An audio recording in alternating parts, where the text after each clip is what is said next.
movement. A man who for change, he became the change.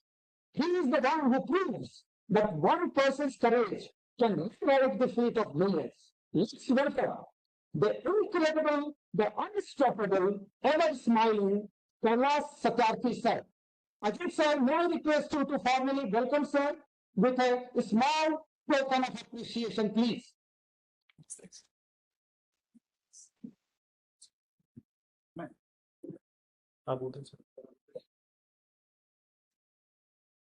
Ajit sir is the head of Rajasthan region, and we are incredibly thankful to you, sir, for taking out time and being with Satyarthi sir to give him the due honor. Thank you so much, sir. Thank you so much. We are also honored to have amongst us the Central Providential Commissioner, Shri Ramesh Krishnamurthy, sir. May I request the team at the head office, Shri Ankit and Shri Shavendra, to welcome him too, please. Thank you. Thank you. Thank you, sir. Thank you so much. I also see one of the committee members, Mr. Ashish Vig, in the audience. I also welcome you, sir. Thank you so much. Now, as we see the smiling Kailash Satyarthi, sir, I would like to say that behind this Nobel Prize winning smile lies a simple story. Yes, friends, ladies and gentlemen, we have a Nobel laureate in the house. Don't be stuck. It was the first day of school. A 5-year young boy stood at the school gate in his crisp new uniform. His forehead marked with a ceremonial fillet, and his eyes wide with wonder. He happened to see another boy, barefoot, serenade, polishing shoes right in front of the school gate. Same age, but was he going to school? That moment pierced the conscience of this young 5-year-old boy with a why. Why was he going to school and the other boy was not? He asked his teacher, and the answer was, stay focused in the class. He later asked the headmaster, and the answer was, it's just the way the world is, my boy. Unsatisfied, this young boy kept asking, what do some children dream and others dare not? This is later accepted from little hands meant to hold crayons and books. Which of this poverty change some kids before they have ever had a chance? Though later trained as an electrical engineer, he chose to dedicate his life to the cause of children. Those who were trafficked, enslaved, and snatched of their childhoods. He founded Bachpan, Bachao, Andolan that rescued over 30,000 children from the clutches of child labor, trafficking, and exploitation. Friends, this is not a statistics. That is 83,000 futures retailed. His work has shaped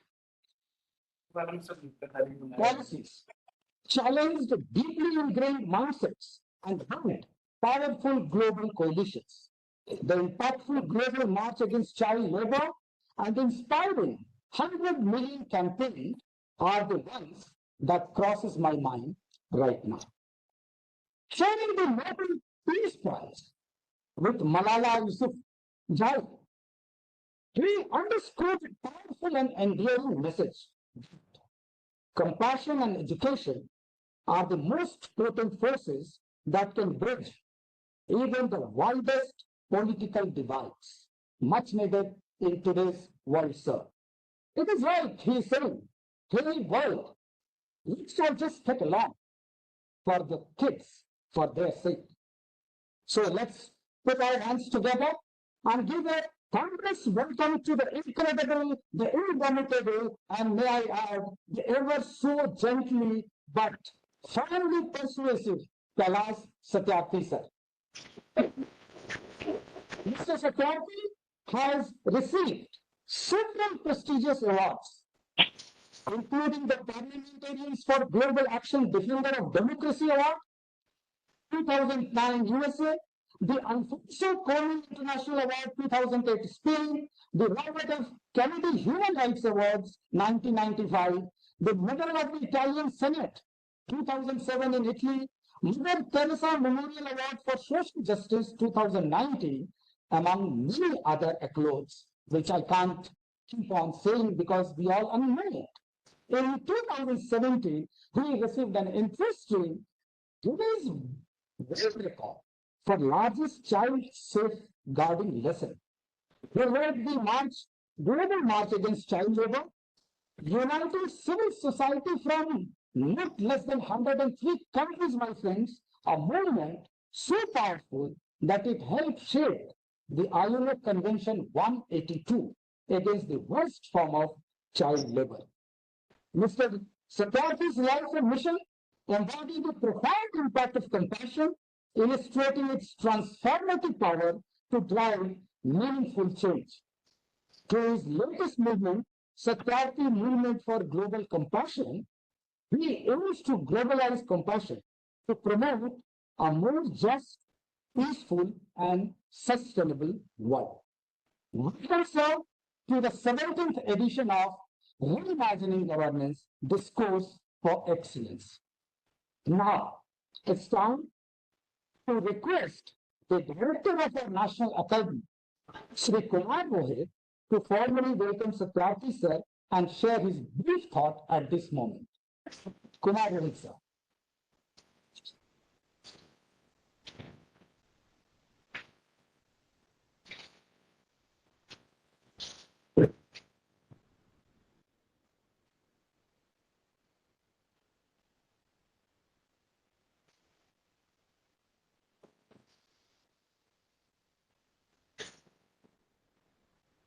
Nagar, GNLU faculties and my dear colleagues.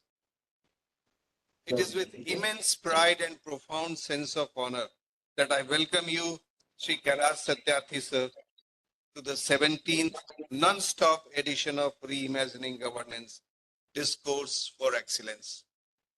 This initiative was born on Good Governance Day in 2023 and has blossomed today into one of its kind platforms in the country for insightful discussions that fuel our pursuit of enhanced trust and true excellence in public governance. We have been privileged to host seasoned policymakers, visionary administrators, and groundbreaking thought leaders who have shared their wisdom on cutting-edge technologies, inspiring governance experiments, and truly innovative methodologies. This program, firm focus on accelerating ease of doing business and, most importantly, ease of living, resonates deeply with our commitment to improve the lives of citizens we serve. And today marks one of the most deeply cherished and anticipated sessions in its entire journey. A truly enthusiastic participation of officers joining us virtually from every corner of our nation is testament to its continued relevance. Sir, this is more than just a series. It's a unique and powerful capacity building exercise within our government, one that directly and meaningfully impacts the very quality of governance. We have witnessed firsthand how the invaluable learning from this platform have empowered our officers and enhanced the efficiency of our day-to-day operations. Shri Kailash Satyarthi sir, today in you we have the resolute and resonant voice for those who are often so oppressed and voiceless. Your extraordinary work has not only redefined the very essence of courage and determined conviction, but it has also ignited a spark of inspiration in countless individuals, me included. Through my own involvement with Bachpan, Bachao, Andolan, and involvement that directly inspired by you, sir.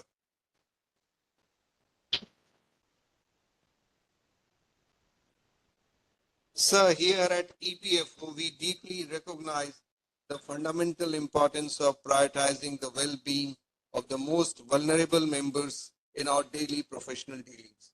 Our commitment to digitally enabled governance and the efficient delivery of our services resonates in harmony with the very principles that have guided Shri Satyarthi sir's remarkable life's work. We are driven by a strong desire to demonstrate that social welfare is not and should not be the sole domain of developed world. As the world's fifth largest economy, India's progress carries a significant global impact, and we are deeply committed to making a real and lasting difference on the world stage. I, on behalf of the Academy, extend a warm, deeply respectful and heartfelt welcome to our nation's global hero, the Honorable Shri Kailash Satyarthi, sir. Thank you, sir, from the bottom of our hearts for gracing us with your invaluable presence and your profound wisdom. You are most welcome, sir. Jai Hind, Jai Bharat.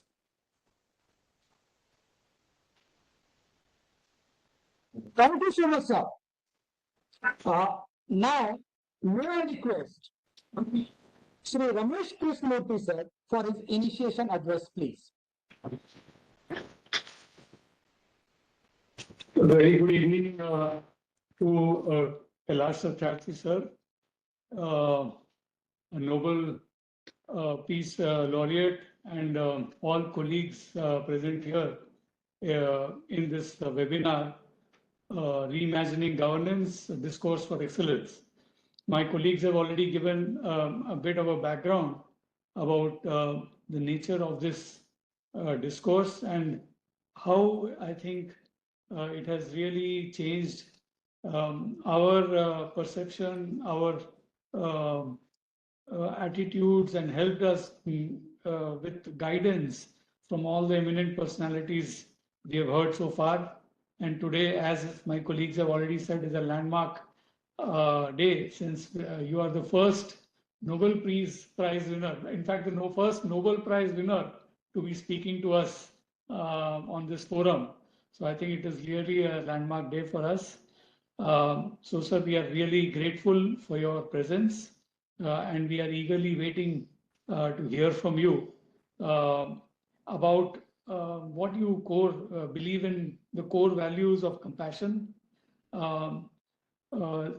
As you know, sir, that usually bureaucrats are usually perceived to be heartless, cold-hearted, oblivious of the pains and sufferings of citizens.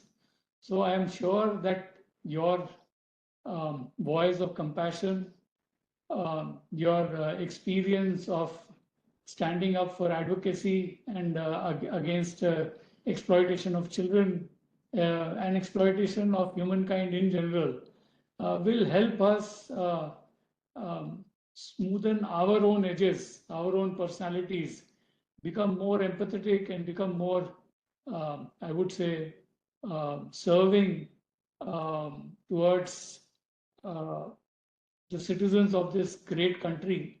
And I think EPFO today stands at the crossroads. Sir, we already serve over 8 crore formal sector workers. But then in the future, EPFO is going to be called upon to serve for old age, retirement, and retirement savings in the form of provident fund and pension fund for not only the formal sector workers, but also the unorganized and the informal sector workers, which today is multifold as compared to the present volumes that we serve today. So it is at this crossroads that EPFO is at, that we welcome you to this discourse, and we hope that your guidance will help us not only at the headquarters, but each and every worker in EPFO, each and every employee, officer, officials, and staff to learn about compassion, to learn about empathy, and to learn how to serve citizens of this great country. So, sir, with these words, I again welcome you very warmly and look forward to your words of wisdom and guidance to us. We are really grateful that you could spare your time. Sir, you are a personality who needs no introduction. My colleagues have already listed out a whole lot of accolades that you've already received. We wish you, sir, all the best in your endeavors, and we hope that you will continuously guide us in future as well. Namaskar, Jai Hind, and welcome again, sir. Thank you so much, sir. Much appreciated, sir. Before we move forward, with sir's permission, I would like to play a small video on Satyarthi movement. If you could do that, please.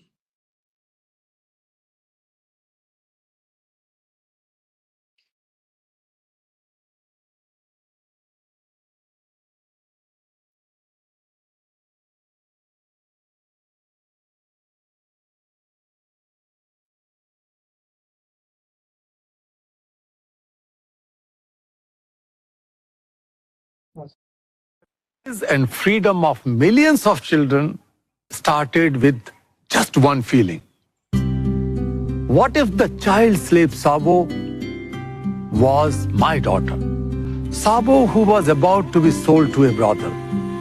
Sabo, whose desperate father lay in a heap at my feet. Perhaps it all started with a spark of compassion and today become a worldwide movement. I believe that each one of us is born with two natural gifts: consciousness and compassion. Both are the core reasons of our being. When we feel the suffering of others as our own suffering, with a strong drive to take action, that is compassion.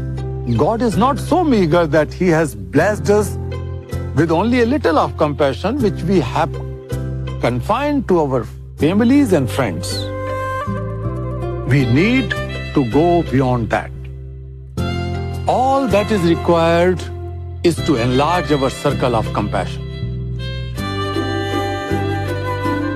A touch of compassion is what makes each of us a problem solver, an innovator who is ready to accept all challenges and solve them. When we work towards making our world a better place, each one of us becomes a compassionate leader. In fact, all world religions and movements were born out of compassion.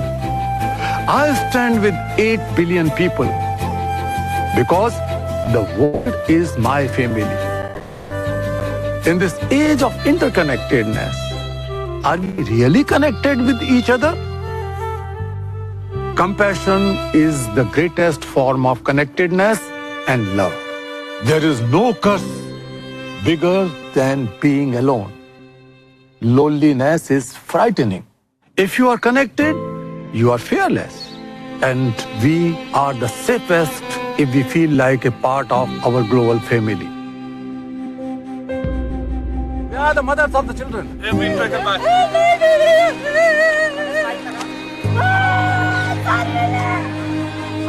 I am not a teacher or a preacher of compassion. I have made it a way of life. I truly believe that every solution lies in compassion in action. So, my dear friends, as we globalize markets, resources, and data, I urge you all to globalize compassion. Sangachadvam samvadadvam sambo manansi janatam deva bhagam yatha purve sanjananam upasate. हम चलेंगे साथ साथ चले हाथों में हाथ हम चलेंगे साथ साथ एक दिन ओ मन में है विश्वास पूरा है विश्वास हम होंगे कामयाब एक दिन We shall overcome one day.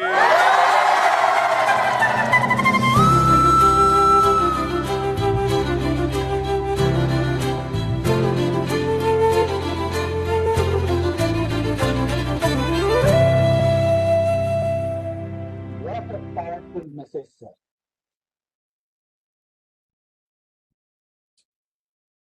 What a powerful message, sir. We are deeply privileged and honored, sir, once again. And without losing further time, we want to hear you in person. All our ears are to you, sir. Most welcome. With all the due respect and humility, I can invite you, sir. Most welcome. Thank you. Respected Ramesh Krishnamurthy ji,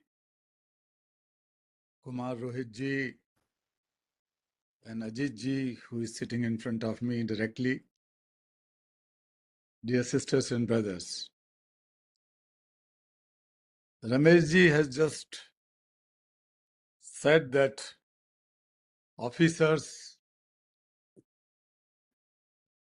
are normally governed by the rules and regulations, and perhaps they have to work in a different way.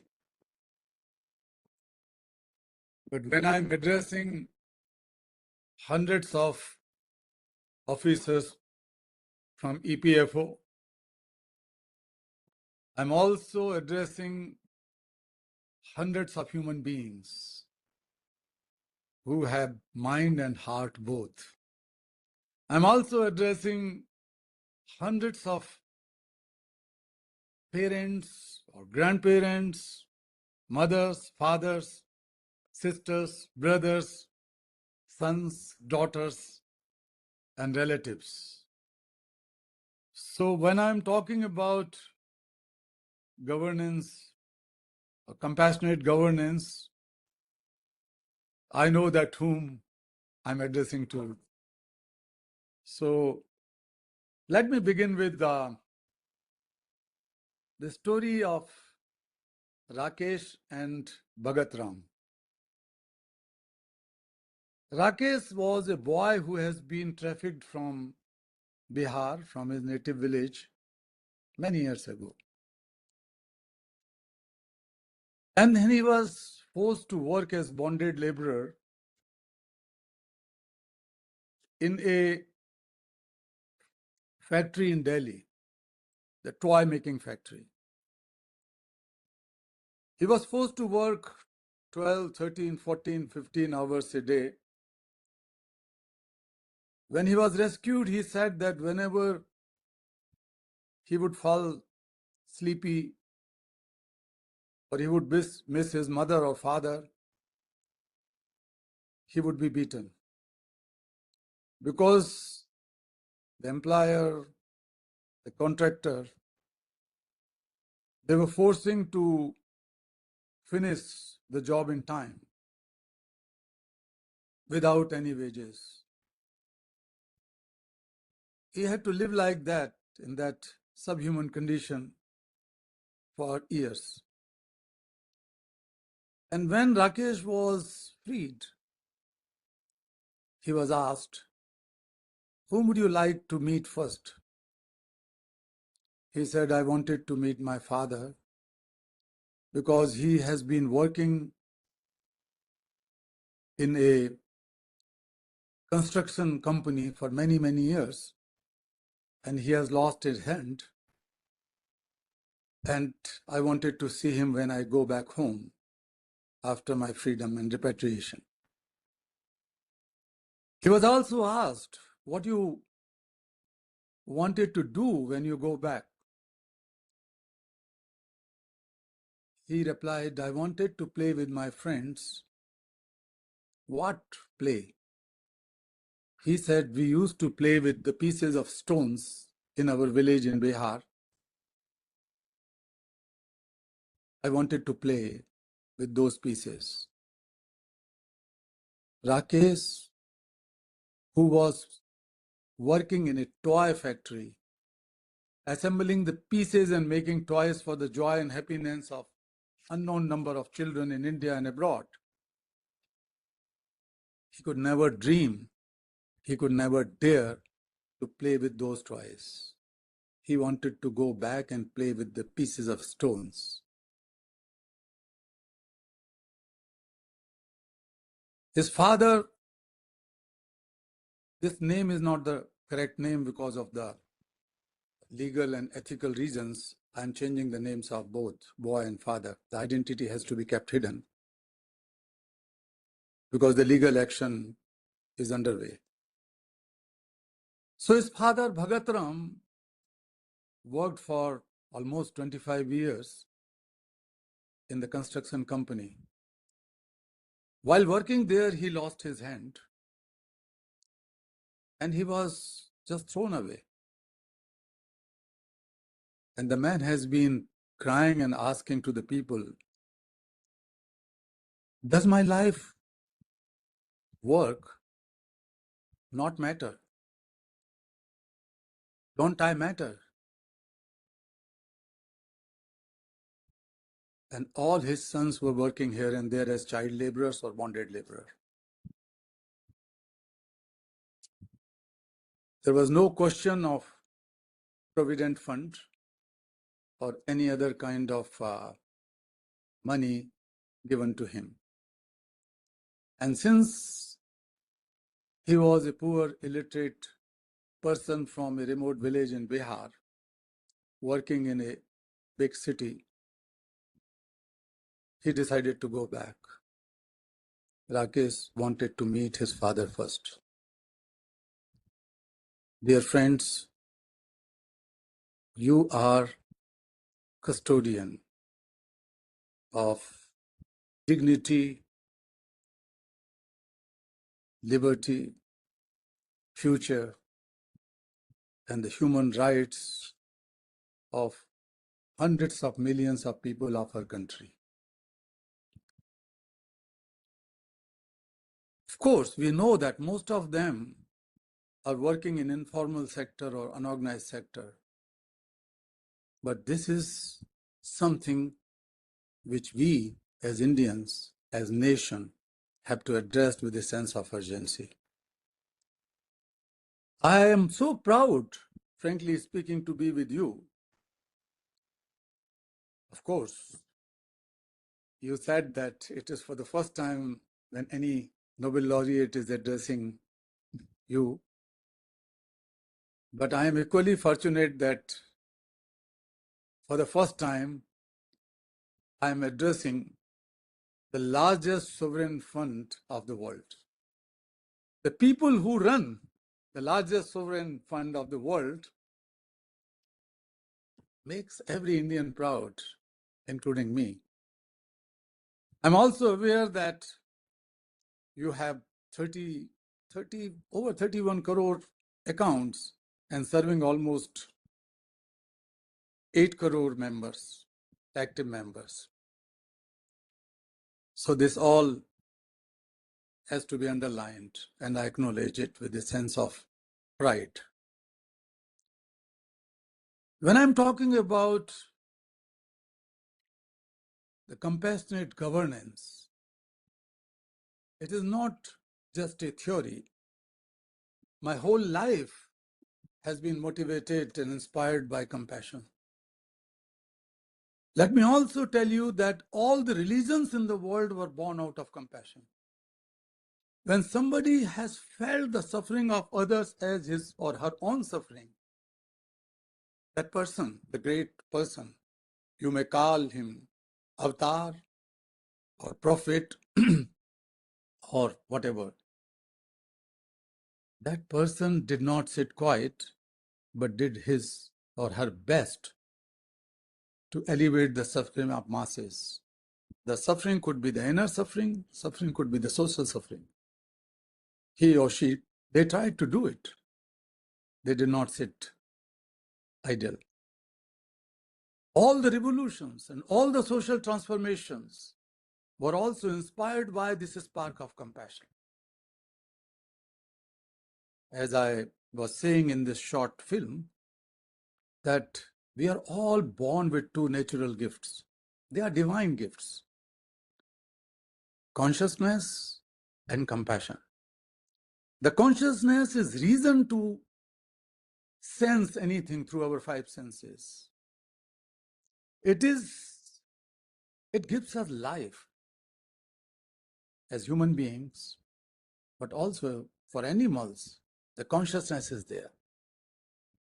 Consciousness leads to intelligence, superintelligence, even we could devise something like artificial intelligence, and so on. it takes us forward. And the second component is compassion. Compassions begin with connect. Compassion begins with connection. For millions and millions of years ago, when some human realized that, a sapien realized that I cannot live alone. I need someone. But when I need someone, I have to also take care of someone. I have to fulfill his needs, basic needs. Could be physical, it could be a little bit safety issues in the caves and so on. Then the group start beginning, and that group became communes, and then it became communities, and then society, nations, and the world, even the United Nations. That means human beings are not only interconnected or have to be interconnected to save each other and save humanity, but they are also interdependent. They cannot live without each other. That is something which we have been hearing and talking all the time, that the world is so interconnected, the world is so interdependent. That's true also. But do we live with that? Do we feel the responsibility towards each other?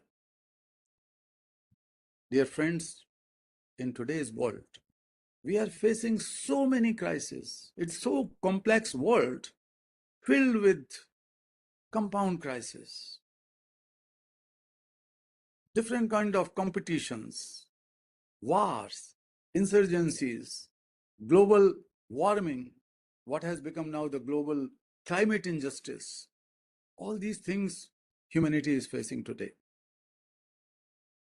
Acute poverty, illiteracy, joblessness, unemployment, all these things are clubbing together and making the life more and more difficult.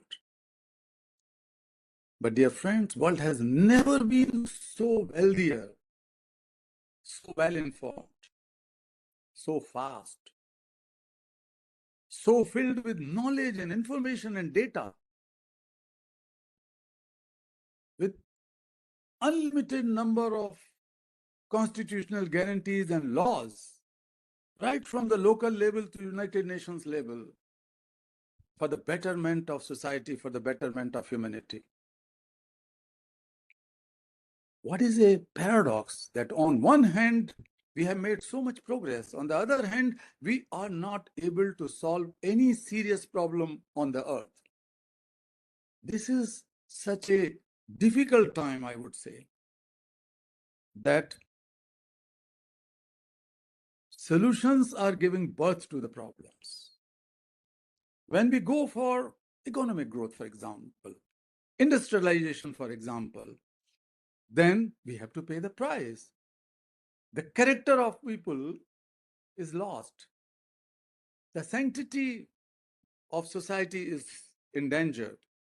And then the entire planet is facing the problem because we wanted to grow fast, we wanted to consume fast, we wanted to produce wealth fast. I'm not against it, but what I'm saying that if problems are born out of some solutions, then we have to rethink. The same thing is happening with the case of, say, fast growth of information technology, social media, and now artificial intelligence. Now we are struggling with many more challenges like online abuses, online child sexual abuses, material demand, online crimes, online terrorism through this digital world. How these things are moving, these evils are grabbing us, that is serious question mark. And here we have to find answers. The biggest problem is that the humankind is losing the sense of moral responsibility. I'm not talking about the legal responsibility because legal responsibilities are normally manipulated. That is happening in the world, in richer countries and poorer countries both. Moral responsibility comes from within. We are also losing a sense of moral accountability. We are losing the sense of moral compass, a sense of taking quick actions and right actions. That is the moral compass which is needed in all walks of life. And these three things are essential everywhere. May it be the politics, may it be the governance, may it be the health care institutions, may it be the religious and faith institutions and faith leaders. We should ask ourselves whether these leaders are really feeling morally accountable to someone. Do you ever meet any kind of guru? Thousands of gurus are wandering around. I'm not saying that all of them are bad, evils, but there are many. Some of them are in jails. But is there any culture in the faith institutions, all faith institutions, I would say, that they feel morally accountable to their followers? Followers are responsible. Followers are accountable. Followers have to do every possible thing. They are devotees. But what about them to feel accountable for devotees? And that is the case of hospitals. Whether the doctors are feeling really responsible or accountable morally for their patients, whether it is happening in education institutions. Do the teachers and professors and those who run big commercial educational institutions feel a sense of moral responsibility to their children and their students and their teachers and everyone? Do the teachers feel that sense of responsibility to others and accountability and the moral compass? Do they feel gratitude? Whosoever is sitting on the chair, do we feel a sense of gratitude to someone who has brought me to this chair? There are numerous people, millions of people are responsible. We know a few people. We may know our teachers, our professors who taught us. We may know some other parents, relatives, and others who have helped us, some friends who have helped us, and our governments and so on, institutions. But when I'm sitting here in my small room, I have to feel responsible, but I also feel gratitude, a sense of gratitude for all those missions, all those electricians, all those plumbers, all those carpenters, everyone who has brought me to sit on this chair and address you. That sense of gratitude. So, dear friends, you are legally accountable for many systems and your bureaucracy, from bottom to top and top to bottom. Those who are sitting on the highest chair in any institution is also responsible to someone, to the Parliament of India, and the parliamentarians are responsible to the people. The whole circle is there. But does it feeling exist in our day-to-day life, in our functioning? So, dear friends, you are responsible to crores and crores of those people who are producing wealth through their hands and through their lands. Hands, or their brains, their mind, their legs, whatever human body they have, they are using it to produce wealth for others. So the work they are rendering to the nation is the nation builder. So your responsibility that how their respect and dignity and their safety and their future is ascertained, that sense of gratitude. Because of them you are sitting here. They are not there because of you. That sense is the beginning of compassionate governance. When I say compassion, compassion is not kindness. It is not either mercy or pity or benevolence or charity. No. It is not even service. These human traits, these values and virtues are very important for the betterment of humanity and the goodness of human being, for a nobility of human being. These great, great values and virtues are there. These good human properties are there. But I am talking about something different. So I take responsibility because I have redefined compassion. So I'm not taking the pride or the credit of it, but the credit also comes with a sense of responsibility. If it is wrong, then I'm responsible. If it is right, then you should think, you should ideate and see how it could be applied. So my definition of compassion is not, first of all, compassion is not a kind emotion. It is not a gentle or soft feeling, which kindness is there, which mercifulness is there, which other human traits are there, as I just mentioned. Compassion is different. Compassion is a force. It's a force. Compassion is a force born from the deeper feeling of the suffering of others as one's own, that drives to take mindful action to alleviate that suffering. So suffering has strong action and active force. That force is born out of that feeling, where you start feeling the problems of others as your own problem. When somebody, in the end of the chain, the last person, a complaint comes, like the complaint of Bhagat Ram. Bhagat Ram has no idea about PF. Bhagat Ram has no idea about what to do and what not to do. He surrenders and went back to Bihar, to his village. But when people like that come for complaint and claim, they should feel that they are in safe hands, but they are also dealt with a sense of dignity, sense of respect, with a sense of urgency, with a sense of righteousness. That is the beginning of your compassionate governance from the bottom up.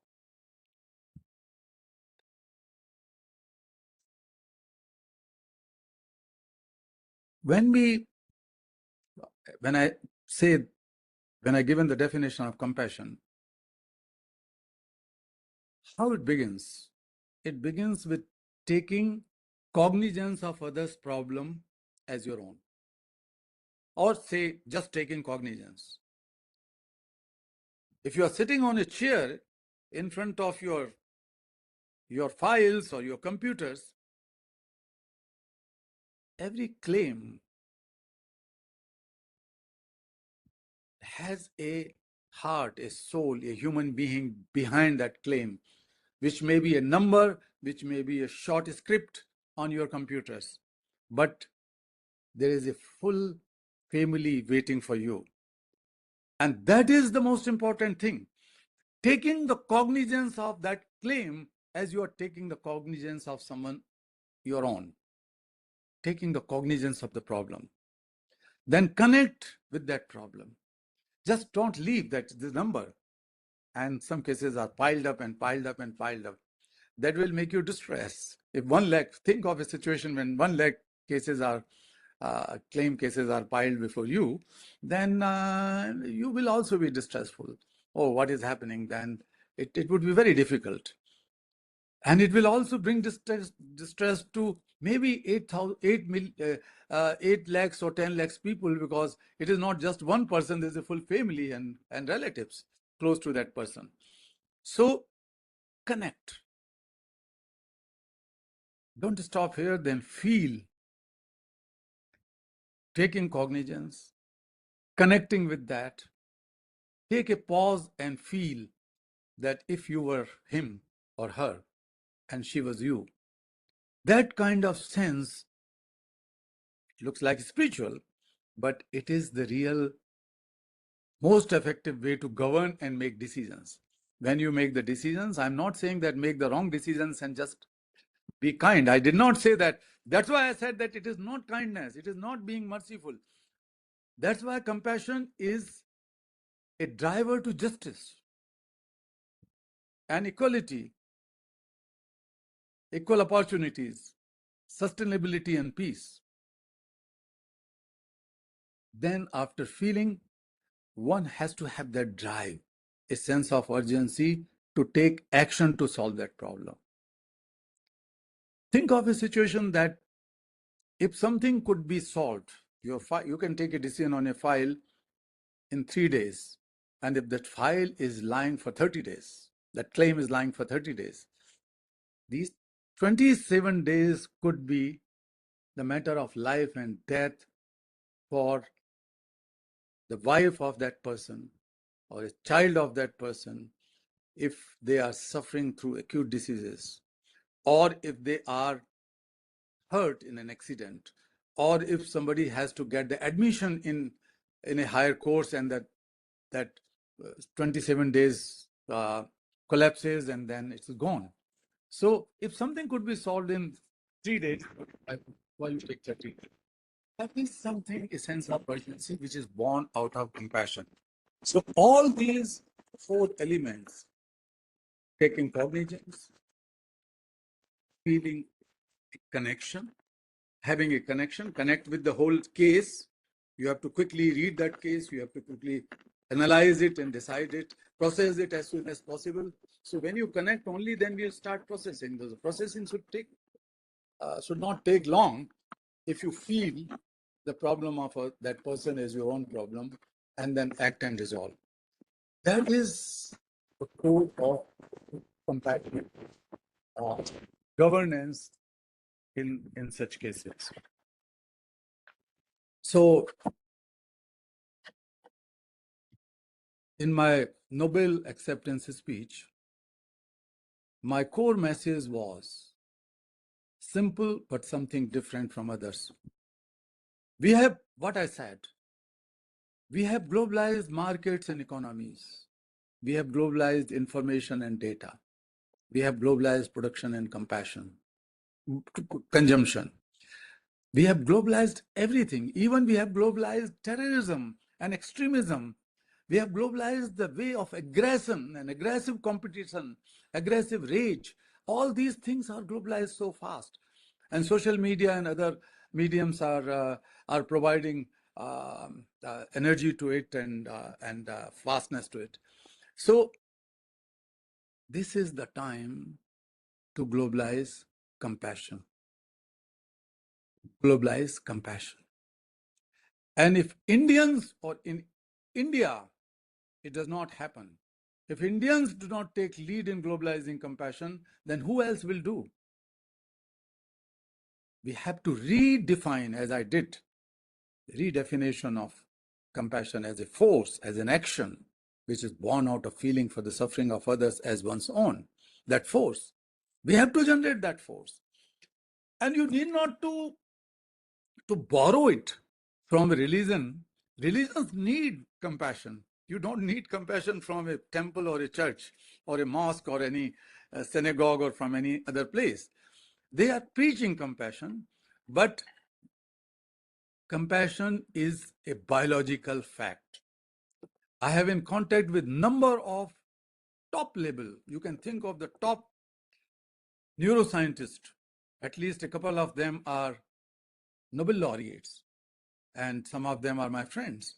And I have been talking about it, that is it just an emotion, or it is something virtue or value which we have to learn from outside, from the books or from the people or others? Of course, they can help. They can help in igniting that power of compassion, but compassion is innate. It's neurological, it's biological. Take the case of any mother. Mother could be rich or poor, but if her child, toddler, is hurt, injured, and he comes to mother, the mother is not going to make a plan. She is not to go for a computer and just start Googling what to do in this situation. She is not going to wait for someone who is going to come and give money and funding for that. She is not the one who will manage everything, going back to her house and looking for other things. She is poor, illiterate lady. But what she will do, if she does not have a piece of cloth around, she will tear up her sari and just use it as a bandage on the injured child, in the injury of that child, and try to stop the blood. This mother does not have an expectation. If you help others, if you do mercy to someone, if you are kind to someone, then there is a slight or bigger expectation. May not be from that person whom you are helping, but from your relatives, from your friends. You have to be shown in the media, you have to be proud, or at least you will see that you have done some great work. So you are going towards heaven. So you are doing all these things for reaching heaven. स्वर्ग में पहुंचने के लिए हम ये सब करेंगे, अच्छे काम करेंगे, पुण्य करेंगे तो स्वर्ग में पहुंच जाएंगे. तो पुण्य भी कमाओगे तो स्वर्ग में पहुंचने की आशा होती है. लेकिन for that mother there is nothing like punya और paap. For that mother it is spontaneous, it is effortless. Whatever she does, it is effortless.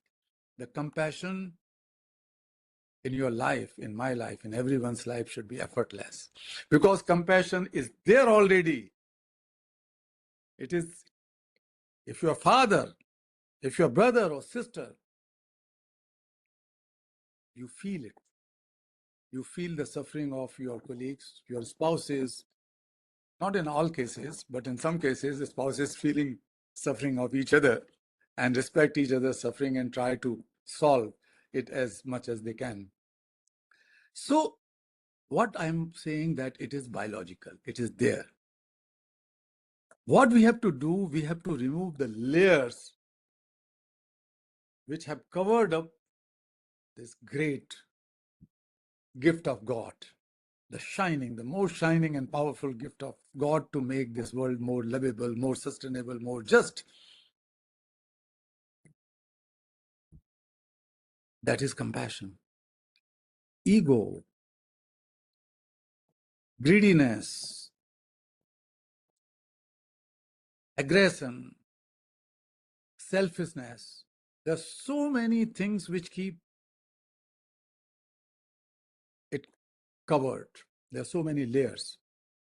So we have confined our compassion, this huge gift, because God can never be so meager that He has sent you without purpose of life, and He has sent you, or she has sent you with a handful of compassion that go and just enjoy with your very close ones. No. God, ईश्वर बहुत बहुत महान है. What we call karuna ke sagar, an ocean of compassion. So if we all are the children of God, as the Upanishad, Ishopanishad says, Isha vasyam idam sarvam yat kincha jagatyam jagat. The God is omnipresent. God is omnipotent. God resides in each one of us, and God holds each one of us. We are the part of us. हम ईश्वर के अंश हैं. We know or don't know, but we are the reflection of that Supreme Father, and that is God. So He cannot be, or she cannot be, so meager. He has sent us with the ocean of compassion, which we have forgotten, and we kept it in a small circle. We have to enlarge the circles of compassion. And that is possible through building compassionate communities, compassionate schools, compassionate hospitals, compassionate offices, compassionate temples, the compassionate holy places, compassionate police stations, compassionate justice systems and laws and constitutions and so on. That is possible. So, dear friends, that is the reason why are asking compassionate governance in all institutions, not in yours, but in all institutions, in all walks of life. There are many, many examples that how the compassionate doctors have uh, changed the course of their treatment and healing of the patients. Some years ago, there was a very well-known now famous study conducted by John Hopkins and Harvard University jointly. So the place was the John Hopkins Hospital in the United States. And this is known as 40 additional seconds or 40 seconds additional. The idea behind it was that while doctors treating their patients, they should find some additional 40 seconds, not to talk about the illness and not to talk about the medication. Just sit, hold hand of that person, or put hand on the head of that person, touch that person, or even without touching, the doctor was supposed to tell, we are together in this. We are together in this. I am with you. That has helped in the fast healing of many, many patients. That has also helped in considerably reducing the time of hospitalization up to 70% in the diseases or the injuries and accident victims and so on, but also helped up to 30% in the serious patients of cancer and other difficult diseases, complex diseases. So I gave just one example. There are examples that how the compassionate leadership and the compassionate governance system in the schools, some schools have helped in fast learning and more deeper learning. These students have been more disciplined in their personal life and their social life also, and they have learned fast some of the difficult subjects if the teachers and professors are compassionate enough and felt the problems of their students as their own problem and tried to solve it.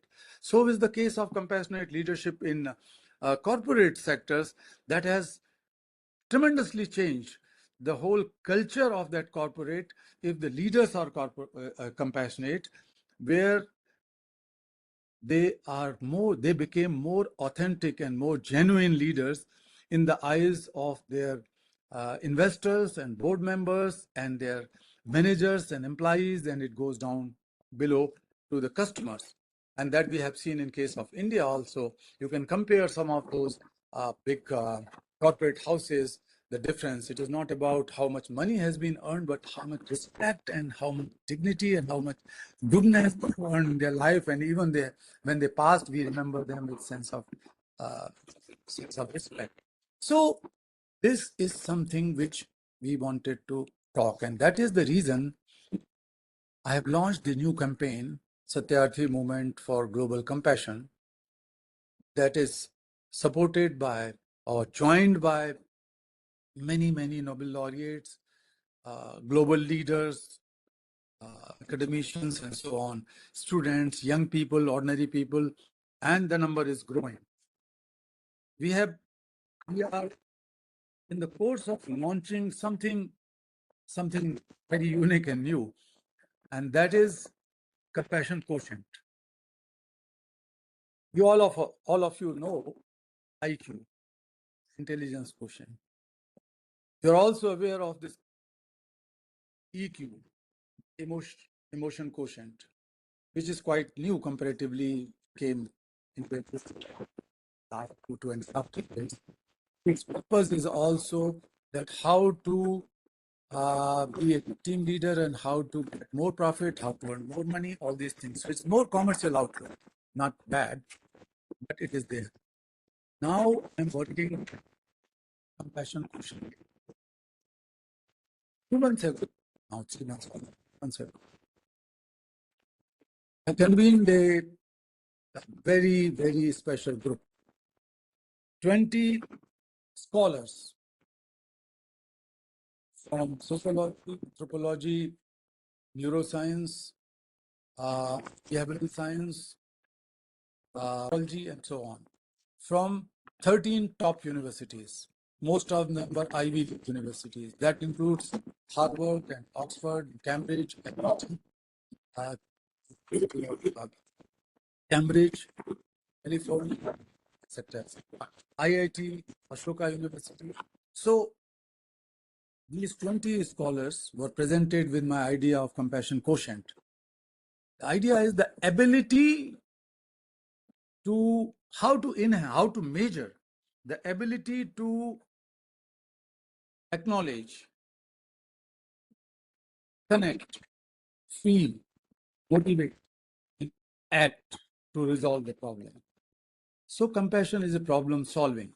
So the problem solving attitude which turns into action, that is mindful and selfless, is compassion. That is measurable. So we are devising the whole matrix to measure the compassion quotient and then to find the ways how to enhance that level of compassion. We're also working on building compassionate leadership in all walks of life.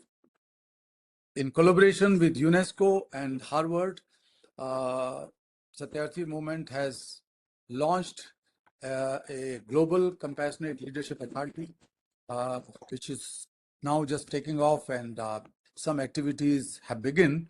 And we wanted to work with any institution and organization, governmental or non-governmental or autonomous or private, corporate, judiciary, and so on, that how to work on building compassionate leadership means much more responsible, much more sensible, much more kinder leadership, where you feel the moral responsibility alongside your legal responsibilities and others, professional responsibility.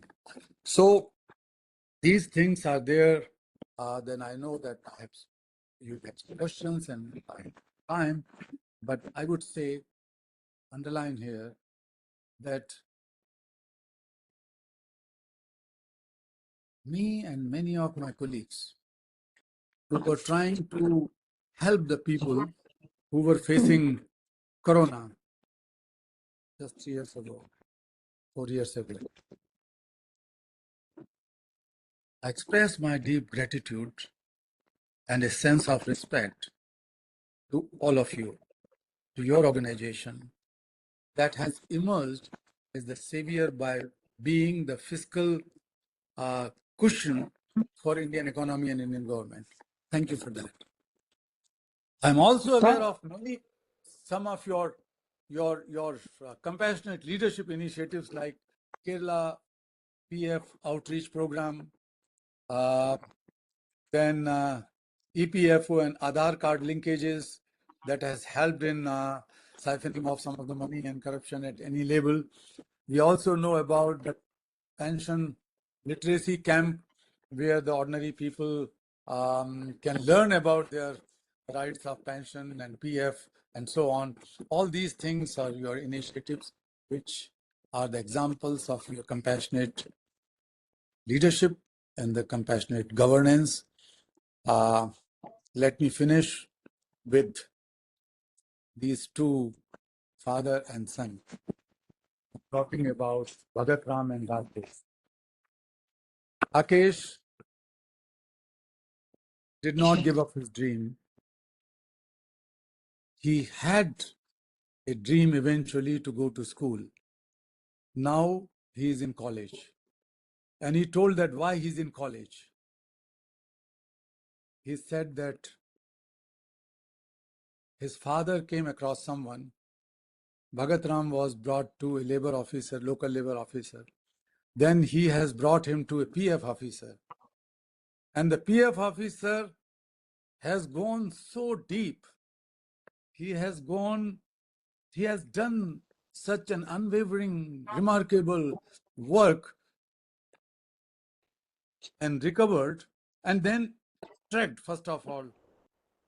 down that employer where he worked for almost 25 years. He tracked down, and then he recovered all the dues of the past. Bhagat Ram has a passbook with his name. And Bhagat Ram was able to send his son, at least one son, Rakesh, to college. This was possible through one compassionate PF officer. Earlier, he was crying, what is the meaning of his life and work? Today, he says with dignity that I work matters because my work has been respected. I see his treatment, his compassionate peer officer can do with this one story. You are all stories, living stories. You can make new stories, millions and millions of Bhagat Rams, and you can change life. We are all proud of you because every claim you process is compassion. Every helped line which is answered with a sense of responsibility is compassion. Every policy simplified by you and brought happiness in the lives of those people which are unknown or unseen, that is compassion. So let us start globalizing compassion, and you should lead the globalization of compassion, being a compassionate organization. We can work with you if you like in the future and see that how practical that is this way. Don't think that I'm talking to all those hundreds of people who are listening. They are new junior officers. They are just an employee. What I can do. Anybody can think like that. But let me conclude. There was a heavy fire broken out in jungle. All animals and birds were rushing for a safer place, including King Lion. King Lion was also running out. Suddenly he saw a tiny hummingbird flying straight towards the flames, towards the fire. He was quite surprised, obviously. And he shouted, "What are you doing? Committing suicide?" She said, "Sir, I am born and grew up in this jungle. I owe a lot, immense. I'm not going to live like that. I am going to extinguish this fire." Oh, surprisingly, shockingly. He said, "What are you doing? You are committing suicide. Come back." She replied, "Sir, look at my beak. I am carrying a drop of water. I am carrying a drop of my water. I am doing my bit." She did her bit. That is the story I told in my Nobel acceptance speech when I lost my papers. I remember this, recall this story which I learned in my childhood. And I said, "Listen, I am one of that hummingbird. Each one of you is a hummingbird. I'm not a priest. I'm not a politician. I'm one of you." And I could feel that today I am a little bit able to challenge and awaken the hummingbird inside you. And that hummingbird is nothing but your compassion. Thank you so much.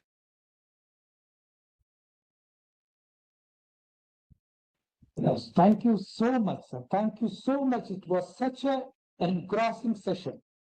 And from your kind words for EPFO, we are much, much thankful, sir. If I can sum up whatever you have said, sir, I could say that we need to pause, we need to feel, we need to connect, and then act responsibly with compassion. And that all goes that with a feeling that it is neither a service or any kind of, you can say, I'm missing the word right now, service or we can say, let me say that. And you Karuna. very beautifully- This is Karuna. Karuna, Compassion sir. is Karuna. Daya is mercy. So I'm not against Correct. Daya, but I am talking about Karuna, which is a change maker, which is a power of transformation. Beautifully, sir. Thank you for that correction as well. No, that's fine, fine. And you brought the difference between legal accountability and the moral accountability, which is very much needed, where you have very profoundly brought out how in this fast changing world, the human mind is losing a sense of moral accountability. We take lessons from this, sir. And at EPFO, we definitely will benefit out of it, sir. And today we have got the first generation officers sitting right in front of us who will be completing their probationary exam. So probably this could be the best gift to them while they start their career as responsible officers. We are also having, sir, across the country, people who are retiring from EPF. To them, sir, we are giving them one of your books as a token or a souvenir so that they can take away these beautiful messages to them even while they are not at EPFO. Thank you so much, sir. You have listened to us also deeply from within and when nobody is in front of us. Thank you so much. In fact, I have got plenty of questions, but when I see those questions, sir, I feel most of them have been very eloquently answered by you, sir. But then there is one question which might need a of elaboration. If you could do that, sir, I'll be very, very thankful. This is an officer from Bombay who says, in a world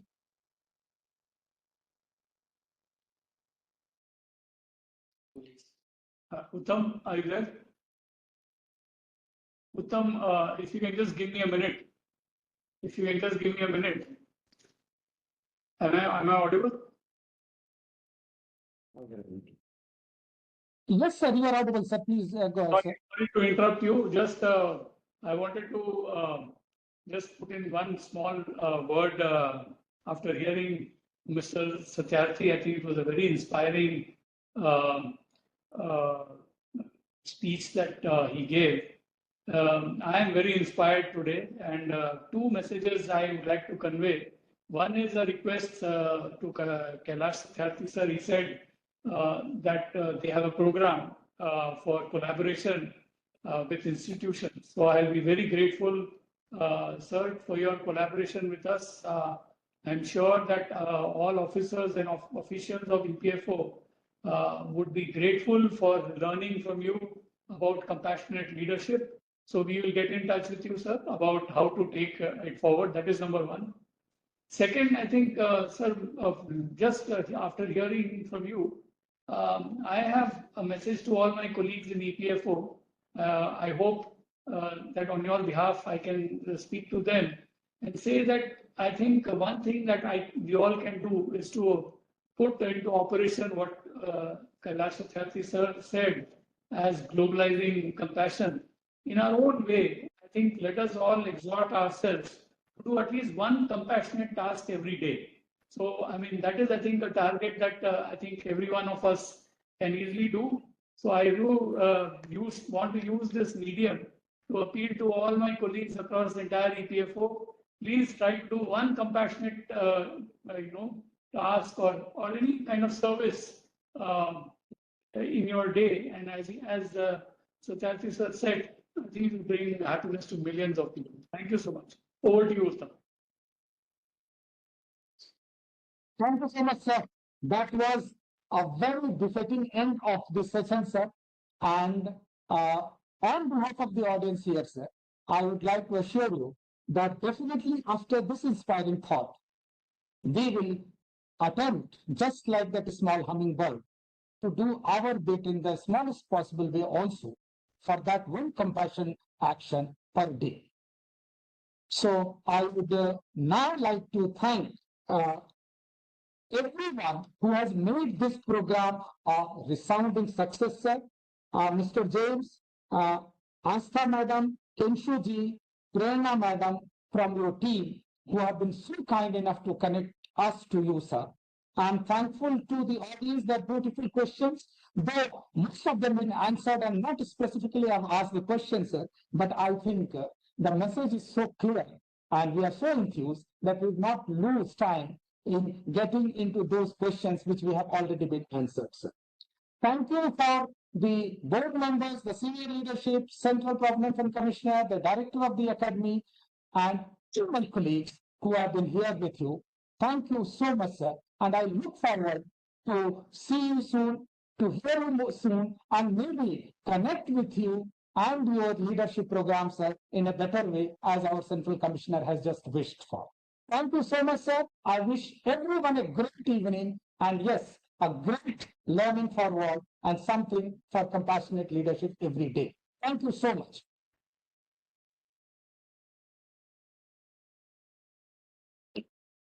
Thank you very much. Jai Hind.